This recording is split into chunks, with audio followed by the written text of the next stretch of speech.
Добрый день, уважаемые зрители. Я Бергбек Агке, ученица 11 А класса. Специализированной школы-интернат имени Абая. История каждого из них о том, как важно день за днем работать над своей мечтой, оттачивать знания, копить опыт, ставить рекорды, приносить пользу обществу и делать открытия.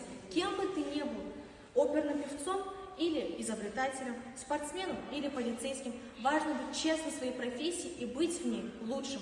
Проект «100 новых лиц Казахстана» открыл стране новых героев, успешных, смелых и конкурентоспособных. Их истории стали поводом для мотивации и вдохновения. Именно это является главной целью проекта, первый этап, который стартовал в Казахстане в 2017 году. История каждого из них о том, как важно день за днем работать над своей мечтой, оттачивать знания, копить опыт, ставить рекорды, приносить пользу обществу и делать открытия. Как отметил наш Елбасы, мы должны знать лицо тех, кто составляет золотой фонд нации. Это конкретные истории конкретных людей. Это облик современного Казахстана. А рядом с нами столько выдающихся современников, которых породила эпоха независимости.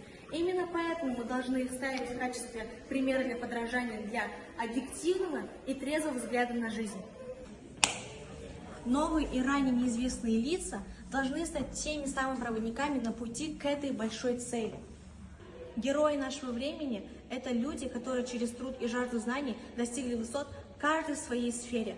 Они живут среди нас и каждый день совершают свои маленькие подвиги. Кто-то строит школы и детские сады, кто-то, будучи абсолютно незрячим, рисует картины, кто-то завоевывает спортивный олимп, а кто-то с большим сердцем дарит заботу и теплоту детям, учит родному языку. Это наш учитель казахского языка и литературы Ораз Абай Амангелдіұлы.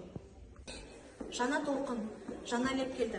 Жастардың бойына жігер, отан сүйгіштік қасиет, туған жеріне деген шынайы махаббат, туған еліне деген зор аса құрметті сезіліп, бойларына ыстық қан тарап, көздеріне жалын ойнағын көргенде кеудемнен мақтаныш сезімі кернейді. Осы жастардың жемісінің арқасында қазақ елінің келешегі кемел, болашағы жарқын болмақ. Себебі күннен-күнге жастар өздерінің жоғары белестерімен, өздерінің жеткен жетістіктерімен елдің азаматтарын қуантуда. Олар халықтың алтын ғұмырын жасайтын, ұлттың болашағын жандандыратын жандар. Ең бастысы ниет болса, және берген мүмкіндіктерді дұрыс қолдан алса, алар асуымыз аласы. Сол мұраны қолға алып, дамытып, соңына дейін жеткіземін деген мақсатты алдына қойған жастар да аз емес.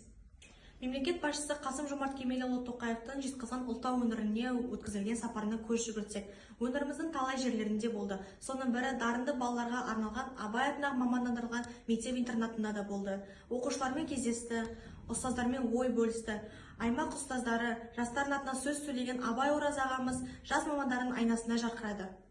Өрелі жастың өзекті мәселелеріне ерекше тәнті болған мемлекет басшысы ризашылығын білдірді.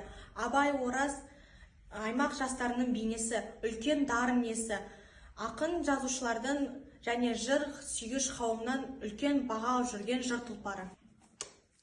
Үлкен қалада оқып, өлеңмен өнердің ортасында Алматы мен Астанаға кетіп, немесе Қарағандысында қалуға болатын еді.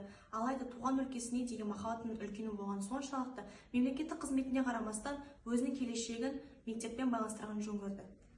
Жаңадан ашылған мектептің атағын біраз жерге шығарып, бүгінгі таңда біраз шәкірт тәрбиеледі. Солардың қанат қағып кетуіне де өзінің септігін тигізген болатын. Еңбектің терең ізденісінің арқасында бүгінгі таңда орденді мұғалім болып табылады. Тәуелсіздік күні мерекесінің қарсаңында Қазақстан Республикасы президентінің жарлығымен шапағат медалімен марапатталған болатын. Бүгінгі таңда Абай Ораз ағайымыз олар атты әдеби клубтың жетекшісі болып табылады. Сонымен қатар осы жылдың мамыр айында оның «Сені аттың жауқазын» атты кітабының тұсаукесері кесілген болатын.